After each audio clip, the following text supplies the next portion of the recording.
having grown up here in Saskatoon in and around substance abuse issues in my family, growing up with a single mother and intergenerational stuff going on with our family, it kind of helps me navigate better for our tenants, what they have to get through for the systems and kind of meeting them where they're at. How can we help you stay stable with your housing, navigate the systems? So it kind of, for me, is more than just a job to go to. It is like a piece of my heart.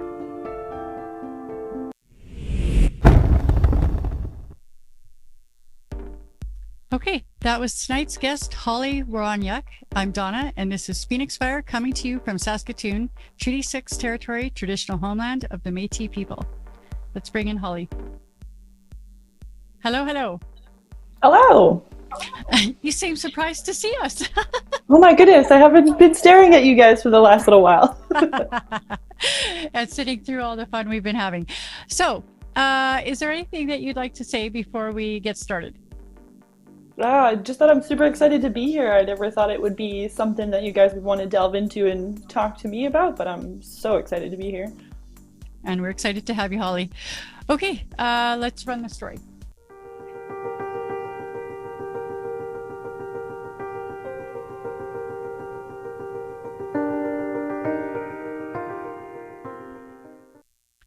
Okay, so before we officially get started here, I'd like to let our viewers and listeners know that tonight's live production is title sponsored by Prairie Harm Reduction here in Saskatoon. So Holly, let's start from the beginning a little bit. Can you tell us about your childhood? Yeah, start from the tippy top. The tippity top, yes. The tippy top. Yeah, so I grew up mostly raised by a single mother. Just stuff that had happened with her and my father. They kind of separated when I was fairly young. I've always been in and around foster kids. So I've always had siblings, even though being an only child. So kind of have seen that system work a little bit between foster siblings, and my granny was always someone who would foster as well. Growing up around domestic violence and substance abuse disorder, like in the home, kind of just gave me a different perspective, I think, than a lot of people who maybe don't struggle with it personally as much might be able to see. I have a whole bunch of information that I love to spill forth onto people, especially parts of my family that maybe don't even know what the other side lives like. But just growing up throughout the years, it was chaos, talking about chaos again. Just being able to navigate through that at such a young age, and then having left kind of what was our stable housing for a big chunk of my life, and then that turning into, obviously in high school, just experimenting with alcohol, not so much with drugs when I was in high school, but just watching people around me do that kind of stuff, watching people in my family have gone through that with the intergenerational wise. It's kind of been something that's always happened. And then just kind of making my own way, trying to be like my mom and my granny, who always worked with youth. And I just thought, you know what, I could never do that. Like, it just looks like you need to be such a particular kind of person to kind of take that on. And kind of fell into this role at Stewart Properties, becoming a property manager first, knowing that that's just not my bag. I'm more of a behind the scenes computer work kind of person.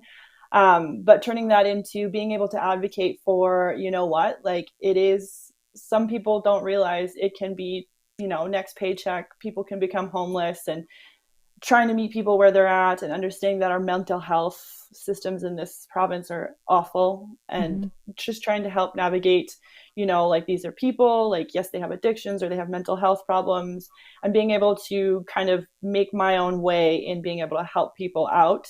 That kind of walks in the footsteps of my granny and my mom.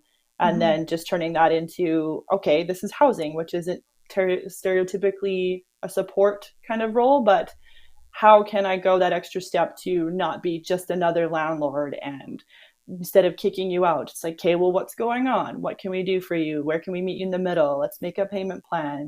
Things that should be, in my mind, should be just things that happen, but a lot of those types of things just get overlooked, and a lot of people get shuffled in and fall in the cracks, and it's just been crazy to see, and trying to do my little part, I guess, to make sure that the landlord side, they're not getting left behind on. Beautiful. So you mentioned back in like high school, you were predominantly like alcohol, and but some of your friends were experimenting and whatnot. Do you think that, you know, being like what you witnessed as a child kind of deterred you from, like some people, it ends up being almost like a precursor to following that path. But for you, was it more of like a cautionary sort of like a, yeah, just I think I'm going to stay away from really Yeah, it was experimenting with drugs in case. I think there was always maybe a part of me that was kind of like, I might like that a little bit too much. I Hmm. didn't really ever experiment with drugs. I was 21 years old the first time I ever smoked weed. Oh, And wow. it was always just something that was easier for me to be like, no, thank you, I'm okay. And just being like, yes, I said no. I said what the posters told us we were supposed to do. That's good. So you talk about like, following in your mom and your grandma's footsteps or your granny's footsteps. So is it fair to say like that is why you do what you do, or is there, I mean, a little bit more to it? Like, I'm trying to think of how to phrase this question that makes sense. Did you see a gap that you thought you could fill in sort of in honoring your mom and your grandma? Like you talked about how it takes a certain kind of individual, and you didn't think you could really do that. Do you think that you have lived up to that expectation of yourself, or hopes of your mom and granny? I really hope that I do. I know my mom would tell me, absolutely, you have. And it's definitely not so much that it kind of led me to kind of end up being in a different piece, like a different part of it. Like they were very involved. My mom was a day support worker, she was a school support worker. So it's not that I like went into this job thinking like this is how I can do it. But when I found out what Stewart Properties does, being Mhm. mostly affordable housing, I was like, oh, that's right up my alley. Like I know a whole bunch about like the demographic of people that would be trying to find affordable housing. And so it was Mhm. kind of like, well, we'll just check it out, kind of see what it's all about. And, it's a job. It's better than mental health wise. It definitely ended up being better than what I had been doing previously. Mhm. But it was like, as it started to evolve and develop and it being such a small locally owned company, like there's 4 employees, including the owner, like there's not a lot of us. So there's a lot of wiggle room to be really flexible and find, this works, whereas in the big companies that's just not feasible. So Mhm. it definitely ended up evolving into that, but it was just like once it started to become the piece where it's like, okay, like I can make a difference in my own way, I was like, this is where I'm supposed to be. Like this does really feel like this is my kind of way of kind of carrying on what my granny and my mom have always been doing. Mhm. Mhm. And so just backtracking a little bit there, like did you grew up in a home with foster siblings? Did I follow that correctly? Yeah, so my mom, I would have been young, young, young. Like my mom had me when she was 20. And when we kind of first moved away, it was kind of a way for her to support us, but also supporting youth because her mom had done it also. So I remember watching Disney cartoons with my foster siblings probably up until I was about 7 or 8, I think, is when my mom finally ended up working too much. So it was Okay. kind of one of those things where it's like we couldn't take any people in for foster care or anything like that. But yeah, I've always kind of grown up around it, whether it was I was being babysat at my granny's house. And I mean, she's been fostering since before I was alive. And then just with my mom, kind of up till the age of 7 or 8, and just being kind of in and around like the home part of having foster siblings. Oh wow. I've often wondered what it would be like to be like a foster parent or in that environment. But anyways, that's a completely different show or whatever thought in general. So you have been with Stewart Properties now for 4.5 years. Yeah. Yeah, and I think it was like so. You said you started out on the property management side.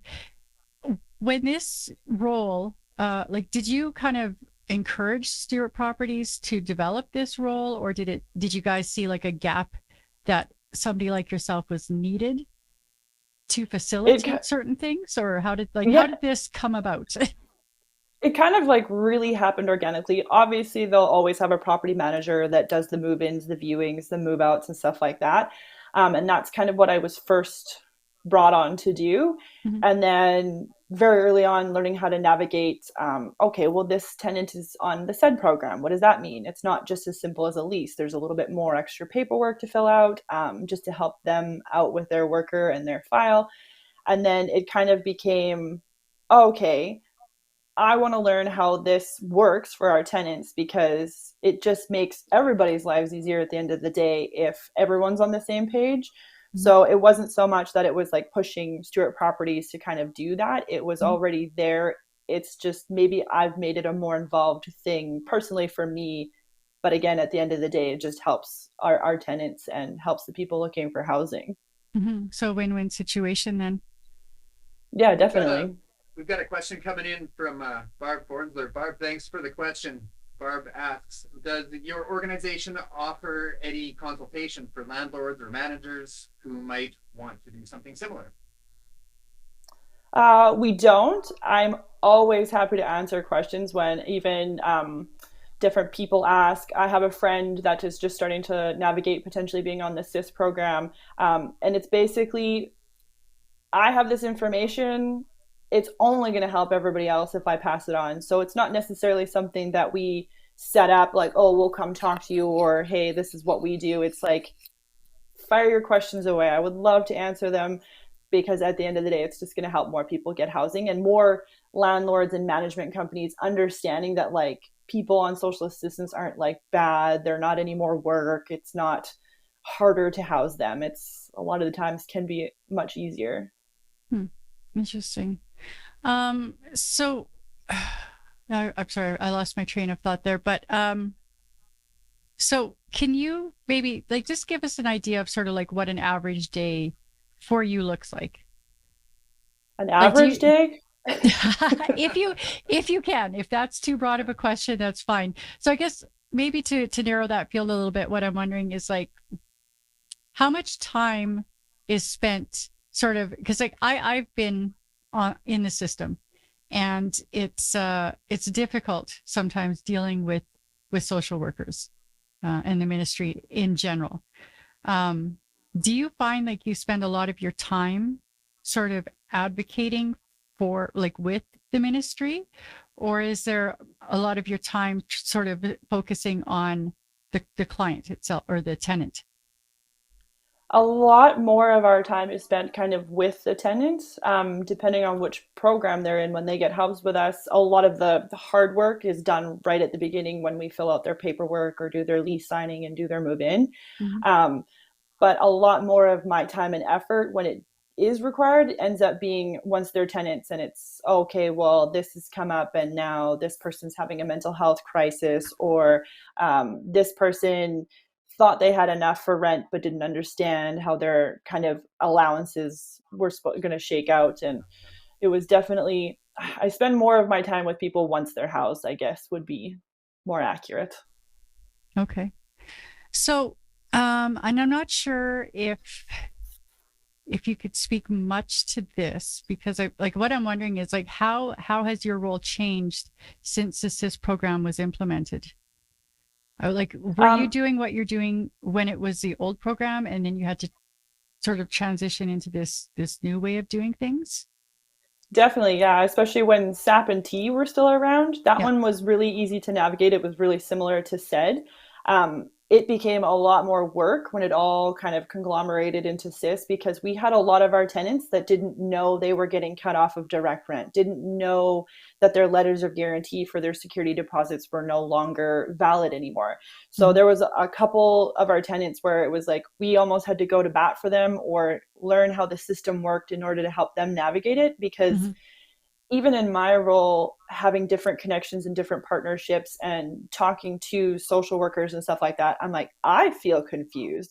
I don't feel like I know how this works. But we would have tenants that were like, what do you mean my rent hasn't been paid for 2 months? And we're like, well, you were on SAP before. You know that got transitioned to SIS, and that's what this looks like. And they're like, I had no idea.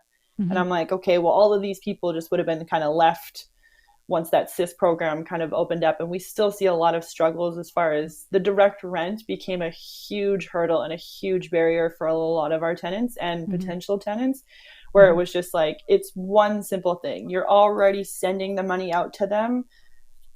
Why can't you just continue to do the direct rent and your client will stay housed? Because it's just easier for them to be like, nope, I know my rent is being sent directly to my landlord and I don't have to worry about it. So it's changed a lot since the programs have switched over. And yeah, there was definitely a lot of people we saw that could have just ended up and I'm sure a lot of landlords were just like, nope, see you later. You haven't paid rent. And they're like, I didn't know that I didn't pay rent. And similarly with the, paying the utilities, that was also no longer direct paid. Like that caused a lot of problems.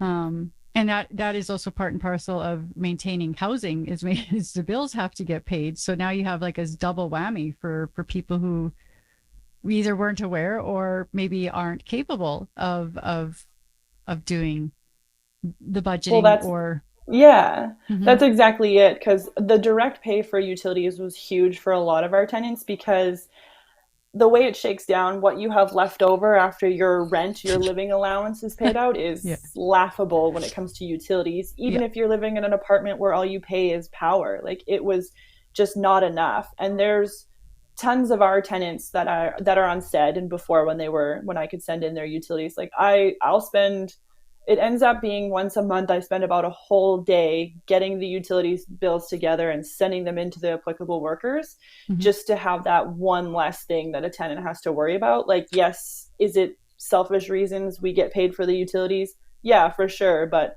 that's one less thing that they have to get in the mail, get on the bus, go downtown and give it to their worker.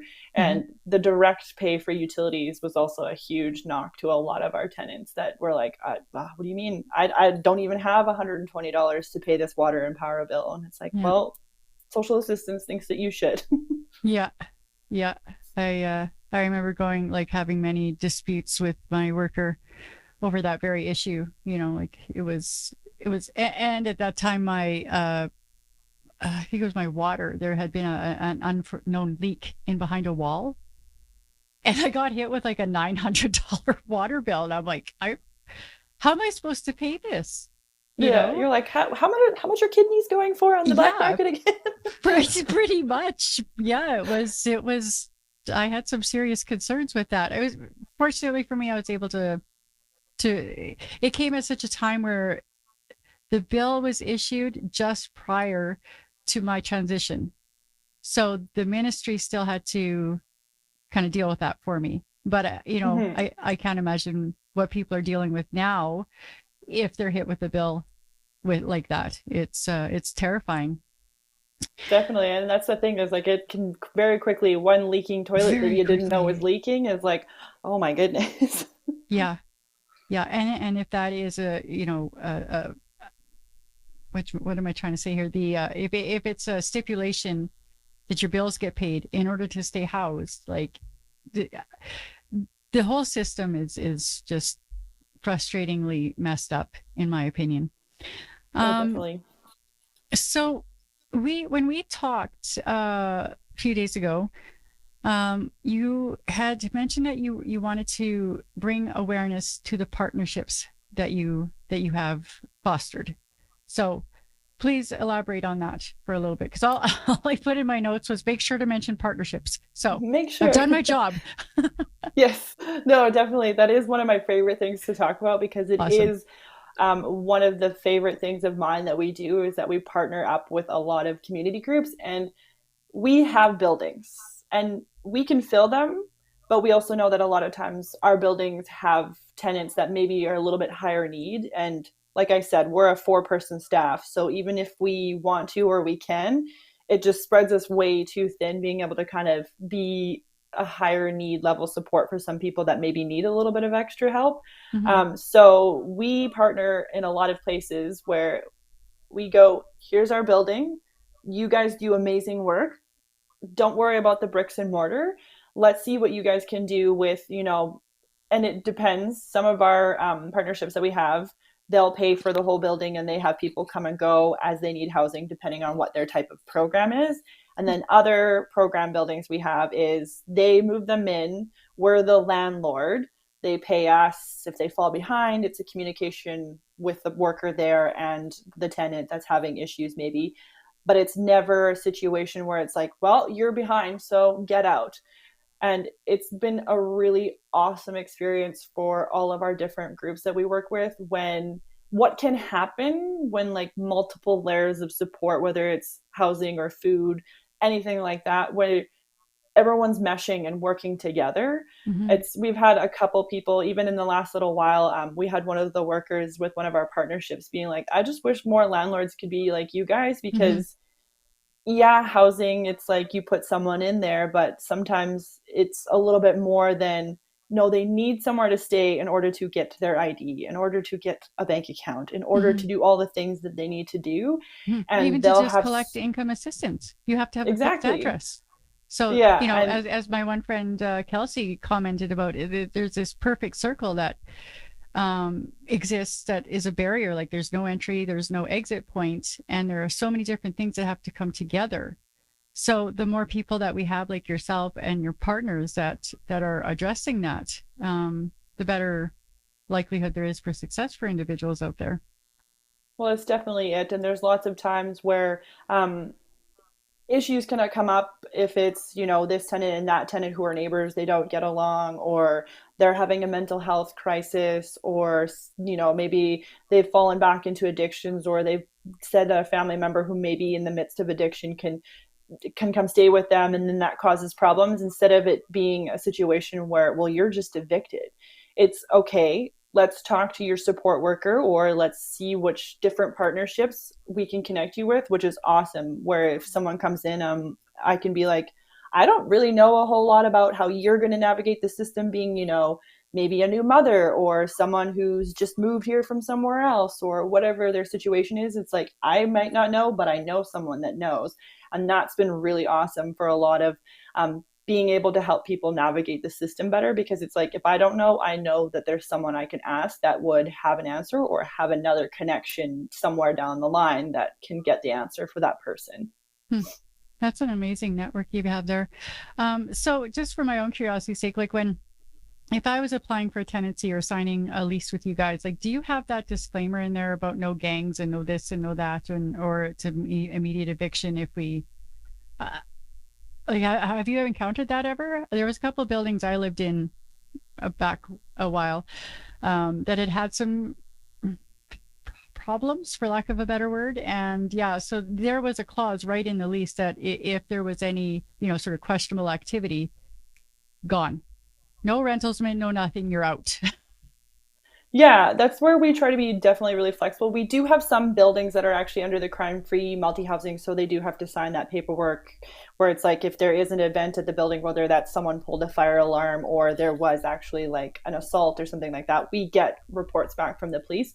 But other than that, we try to operate from a mindset of like, you know what, no bullshit, let's just talk about this. You know, like your friend that's coming around, the neighbors are starting to complain or whatever, let's have a conversation about it before it's like, okay, that's it, eviction, like you're out of here. Like, we definitely have had to do evictions where the sheriff has to come and remove somebody because of ongoing gang activity, or in an apartment you're partying till 4 a.m. and you're keeping the whole building up. So there is times where it does result in eviction, but it's not always like, oh, you might associate with someone who someone might think is sketchy, you're out. It's always trying to be like, you know what, like, help me help you. Let's try and figure out a way that you don't get evicted, because it's not good for us either. And then that's a vacant suite or whatever. So selfishly, but also win-win for everybody, I guess. Absolutely. We've got a comment coming in. Okay.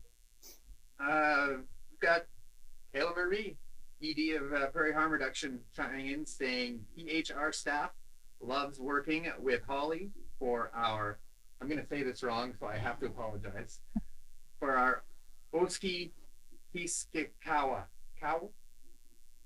Holly, can you help us out here? You'll hear about it from Kayla tomorrow if you didn't say it right. I didn't say it right. I definitely didn't say it right. Can you please do us the honor of pronouncing it properly? Oh, I don't think I would be able to not say it wrong. I'm like, my indigenous brain, like, I always joke, my indigenous brain says it up here, and then my white passing mouth is like, ugh. But No, that was one of our buildings. That's our program. Working with the team there is awesome. Like I love that partnership so much. When Mhm. the paperwork was signed for them to take over that building and run their program out of it, I was like, yes, so pumped. And those are like so many of the connections that we like building, because there's lots of times in that building where there are things that would be like rent arrears, for Or example. dead on Facebook. Instead of it being an immediate, okay, you're out, it's like, hey, let's all We're not three of us streaming to sit down and Facebook. have a conversation about it. Mm-hmm. Mm-hmm. Sorry, I just got distracted momentarily there. We stopped streaming to Facebook. We stopped streaming to Facebook a moment ago, so just bear with It's gone. it's gone. Keep going. We'll okay. Do the recording on YouTube. Okay, so we're just going to continue on, and people have to catch it on their rerun or whatever the case may be.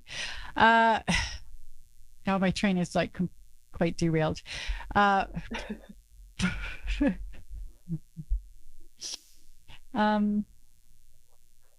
yeah, we were talking about partnerships. We were talking about PHR and the great work that they're doing over there. Yeah, Shout they're out amazing. PHR. Yes, I love PHR. They helped me tremendously back in like when I was first getting established. Amazing organization. There should be more organizations like them. Everything that they do is just wonderful. Yeah, no, they're awesome to work with. That building's been a really great success. And I mean, like, we don't even see probably even a tenth of all the little successes that they have there. Mm-hmm. But it's like just knowing and hearing from the team there that like their people are being housed, that maybe this is the first stable housing they've had in a really long time. And even Mm-hmm. things like that, I'm just like, you know what? That's perfect. That's totally what we aim to do at the end of the day. And it's just so awesome when we can have buildings where entire partnerships can take over them and just literally have that kind of like stress taken off of like, we have a whole building to do what we need to do, because that's Mm-hmm. a hard part for a lot of nonprofit community groups is the building. It's like, well, we have funding for housing, but now our workers have to go here, there, everywhere to all these different places that we have these people housed, Mm-hmm. where Prairie Harm has an office inside that building. So they're there all the time, and they're just a great resource to have. And the building's just down the street from their main office, their main site there. Mm-hmm. And it's just been super awesome to really see what the nonprofits can do once they kind of have that thing out of the way. It almost seems like the nonprofits have the same housing issue in some way. It's like we have funding to help people keep people housed, mm-hmm. but it would be great if we had a building. And we're like, mm-hmm. hey, we have a building. Do you want it? So how many buildings do you guys have? Apartment buildings, we have 6, I think. We have one in Prince Albert as well. That one's the only one we have out there. If there's any great partnerships out in Prince Albert that want to have a building out there, Tyler, our owner, is always like, that would be great if we could do a program building up there too, because it's a massive building. But yeah, no, we have with community groups, we have, let me do some quick math here, 5 buildings with different community groups. Wow. And it's like anything and everything. And each year it just seems like we kind of have a new partnership, and it's word of mouth. Like this person knows that person, or these people at this group are trying to do something. And so it's just been really, really great to kind of build that network, because like I said earlier, if we don't know the answer, I can go over here and ask these guys if they know the answer. And it's just been awesome. So I just want to make sure that my understanding is correct here. Excuse me. And that is that, so for an example, PHR has acquired a building, and then they get a hold of you and you guys manage the building so that they can run their programming. Or do I have that backwards? Or yeah, a little out of order. So we have yeah, so the building that they have with us, actually we bought at the just beginning of 2020, and it was a complete destroyed mess. Like if you go on our website, I put some before and afters together because I just love a good before and after.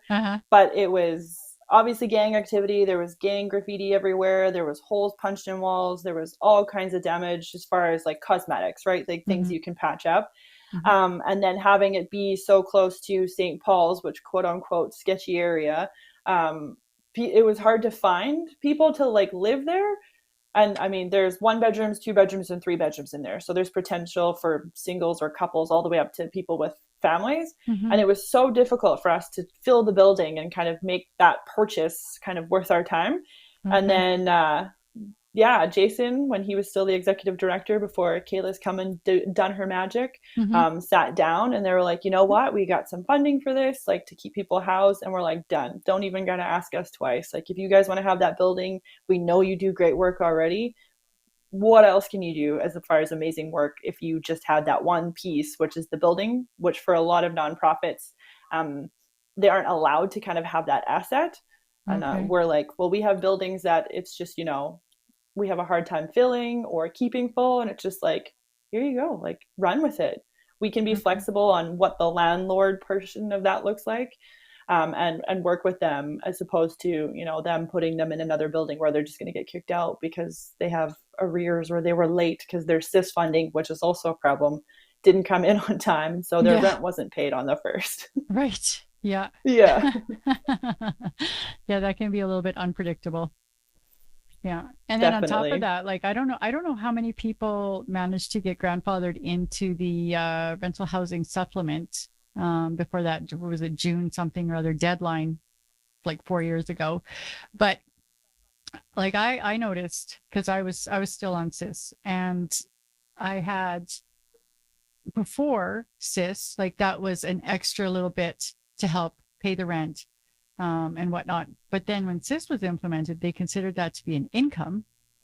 So Hmm. they then deducted it, you know, which so now you're direct having to direct pay your rent yourself, pay your own bills, and they took back, technically, they took back the rental supplement from you.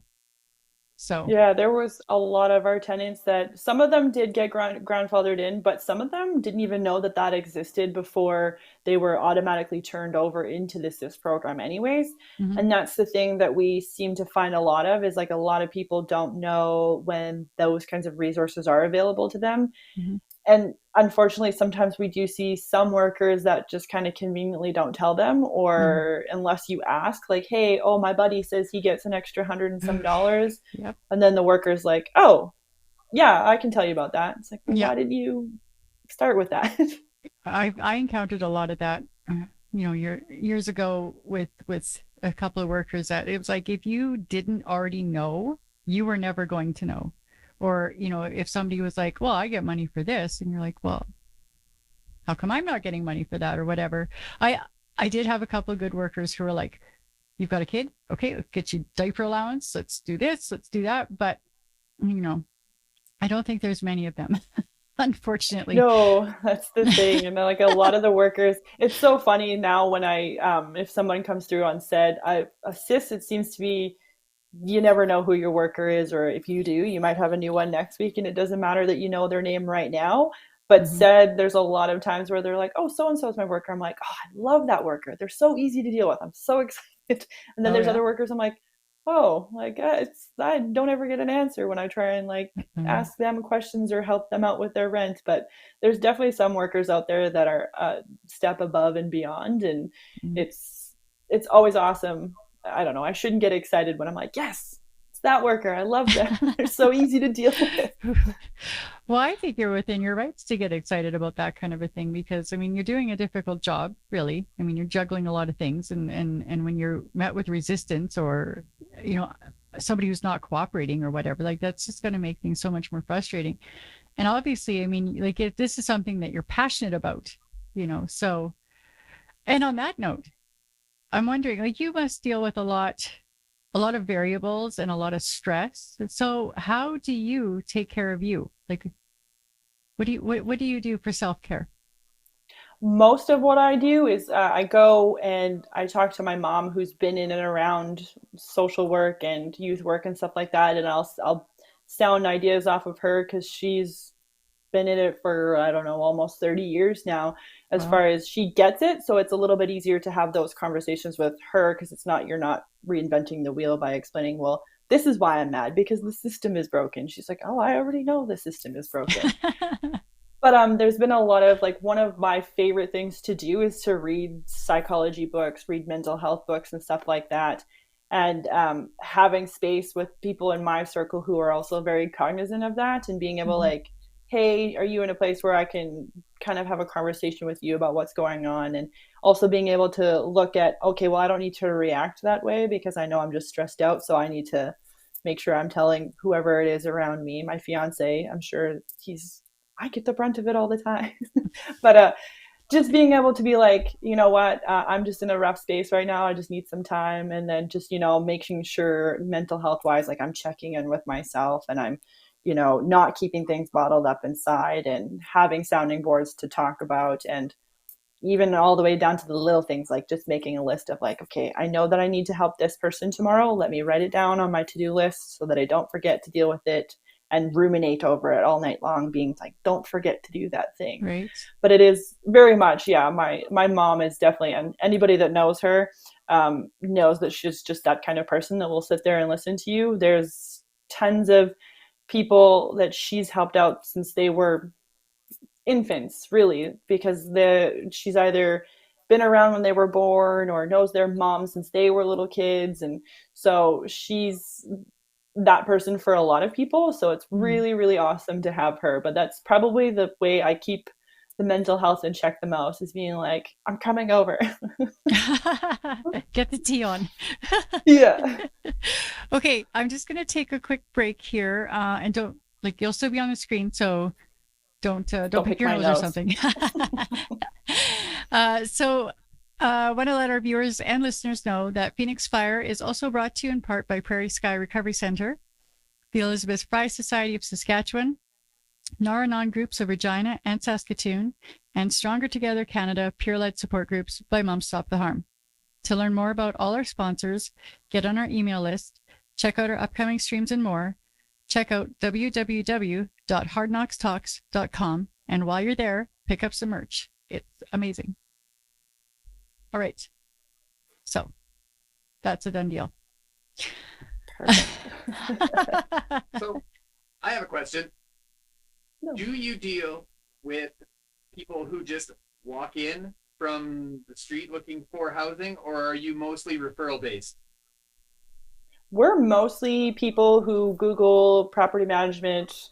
Affordable housing is one of the SEO things that will come up with us. So a lot of people will just find us that way.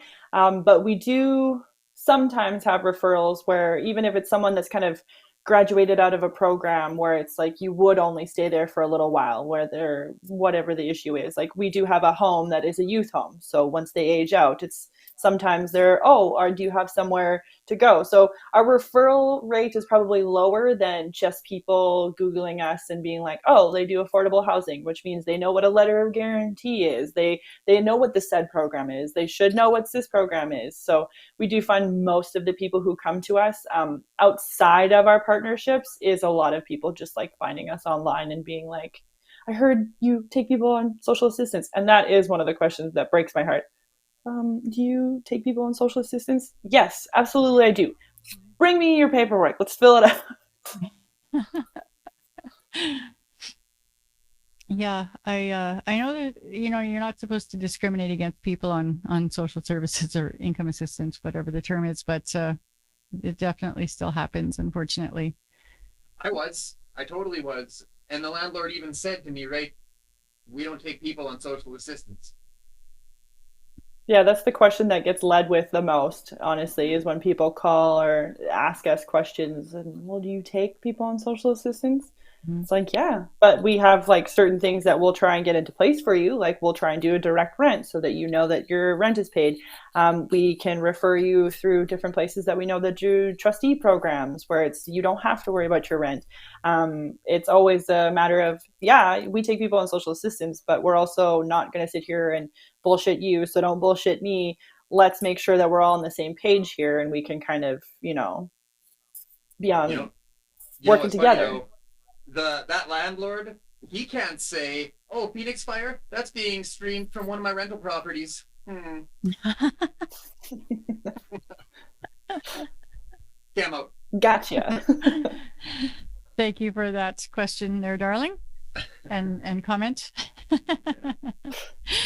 And you threw my train of thought again. I'm sorry. It's a mess. We're a bit of a Just threw mess a tonight. wrench right in there. Yeah, Yeah. yeah, yeah.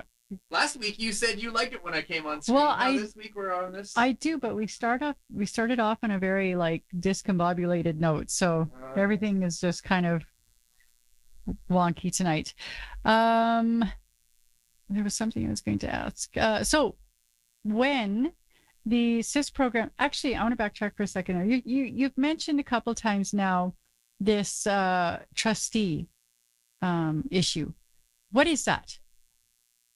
So basically, a couple community groups. Salvation Army is the one that we deal with the most as far as they can get set up with a trustee. So all of their funding from social services will go to that office, and then they'll dole out if it's direct rent. So their rent for their apartment building will come to us as a check, and then they give them the rest, which would be their living allowance, which would be their grocery money, their utilities, whatever, if stuff like that. So trustee programs, I think it would be an understatement to say that they got slammed when CIS kind of came through. And that's not to say that they weren't already extremely busy and kind of Mm-hmm. not thought about a lot, but also like it just, I'm sure they run off their feet. But I'm sure when CIS was announced, a lot of people were asking to be put on trustee. We had to advocate for one of our tenants. He was on the SAP program and he did not know that he was being transitioned to CIS. He has different mental health issues and addiction issues, and it was a matter of having a conversation with him, being like, "Your rent is not being paid. Who can we connect you with to get you on a trustee?" And the trustee that is working at Salvation Army, she's an absolute gem. She's been so helpful, and even his social worker. All three of us have had conversations about, yes, he would qualify for SAID, but again, you have to make an appointment, you have to go downtown, you have to remember to go to that appointment. Getting him on trustee kept him housed, and getting him funding for back pay on all those arrears and stuff like that. Mm-hmm. But there's tons of people that that's happening to that just get evicted, and then they're just, oh, I don't understand. Like, I before my rent was being paid, or I didn't understand I had to pay rent, or in a lot of circumstances, how do I get a bank account to get my SIS benefits so that I Mm-hmm. can pay my rent is a huge barrier that we see a lot of with the SIS program. Is Mm-hmm. that how do you get money if you don't have a bank account? Mm-hmm. Mm-hmm. And to get a bank account, you need ID. And I know back years ago, like anybody could get a bank account.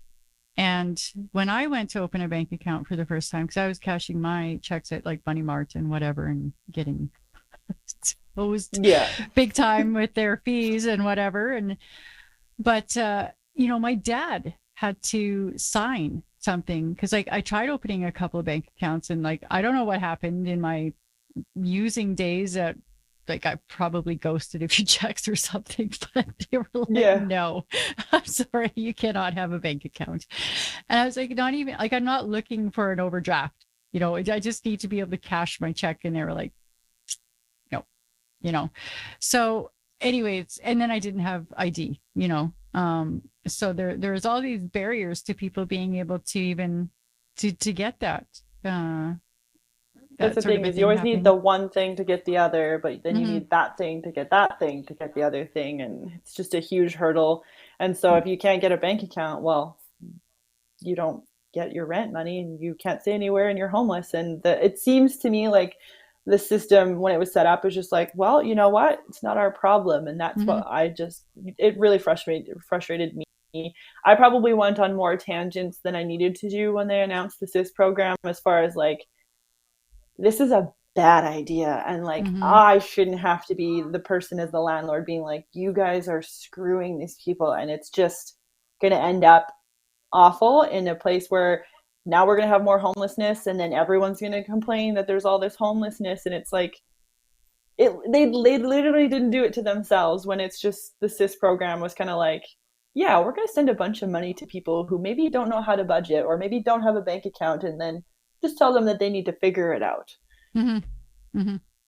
Yeah. Or I remember they were saying you would have like an income support worker who would help you do budgets and different things like this. Like, does that actually happen? Like, I know like I had an income support worker who would call once a month and see how I was doing, that kind of an idea. It was more, for me, it was like a mental health support in a sense, but like, I wonder how supportive are they of individuals with their budgets, and I know for my own self, I can make the best budget in the world.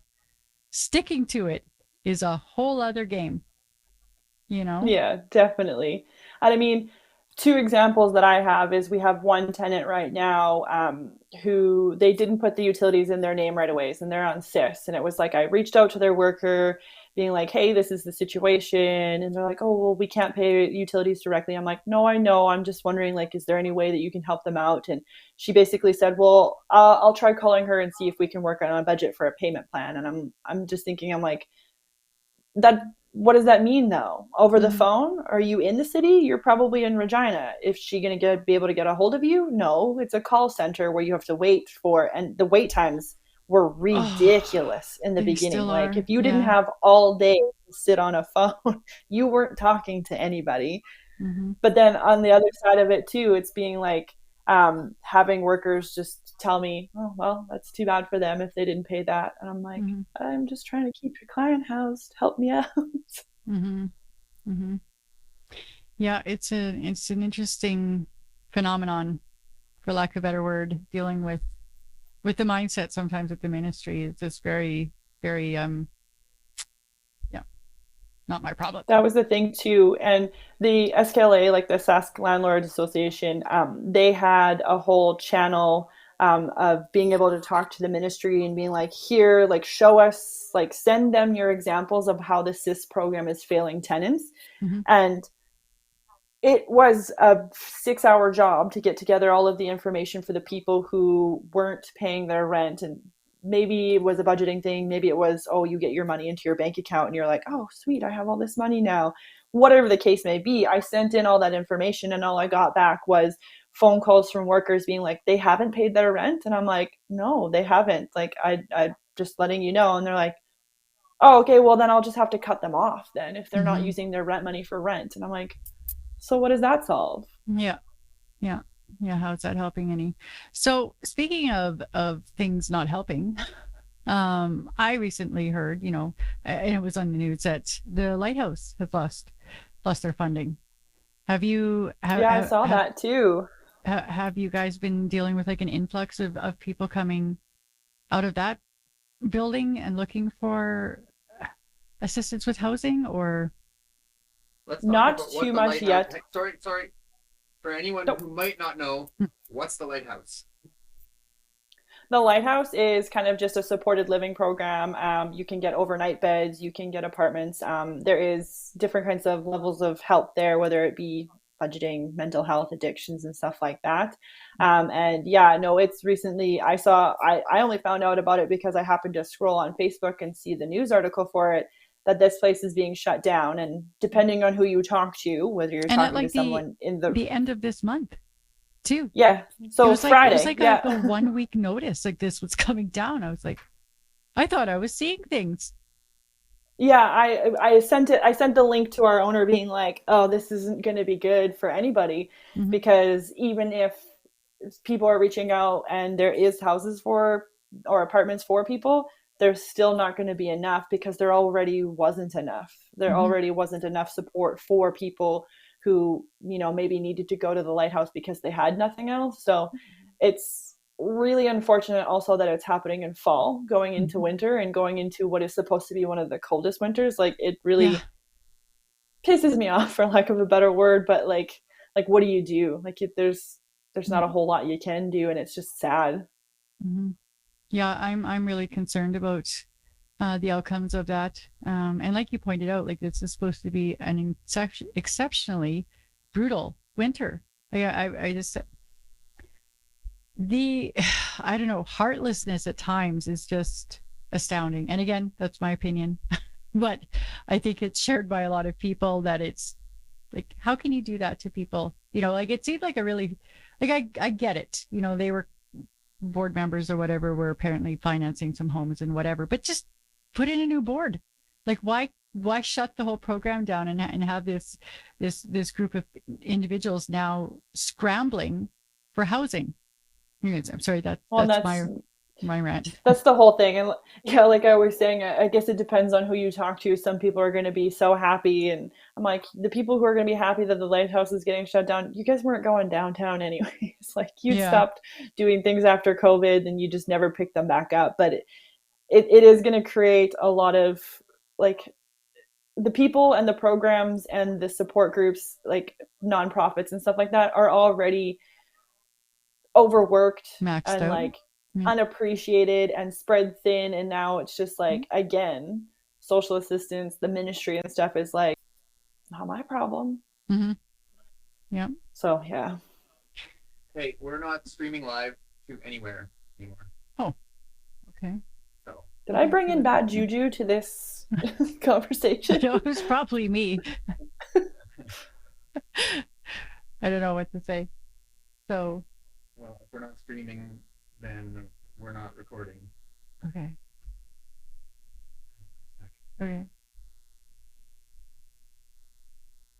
I don't know. They must be doing updates or something. Or do you remember when the debit payment system went down? It was because all of like 2 or 3 errors, like digits in a code or something, and it just. Okay, we're back.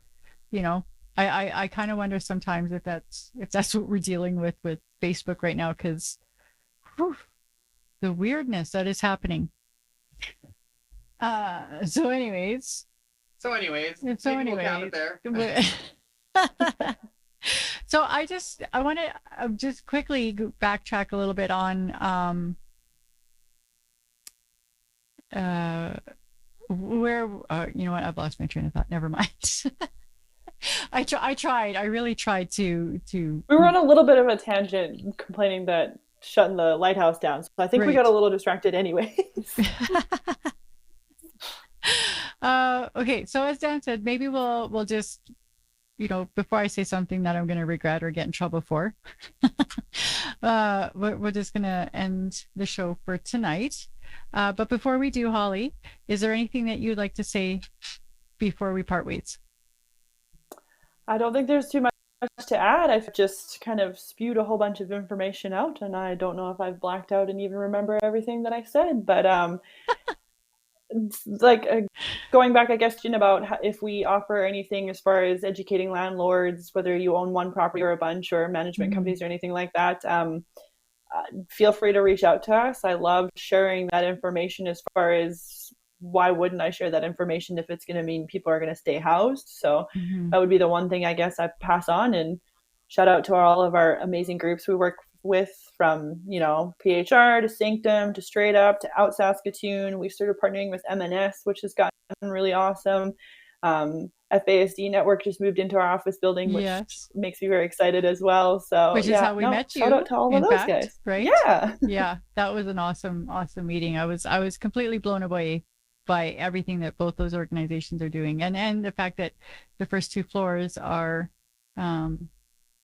predominantly people that FASD Network works with, if I recall correctly, which is amazing. So I think that's awesome. Some of our residential suites they get to house their clients in, which is perfect for us because we know that they have support 1 floor above us on the 4th floor, and we know that they have, you know, actual people in their corner, and we can go knock on their door and be like, hey, can you go talk to your clients? So it's awesome. I love having them there so far. Awesome. Well, Holly, thank you so much for coming tonight and, you know, riding the wave with us. And you've been a wonderful guest. So we're going to let you go for the evening. And take care. Awesome. Thanks so much, guys. Okay, that's it. If you got something out of our talk tonight, give us a like, share the stream, follow us on Facebook. We love you. Good night.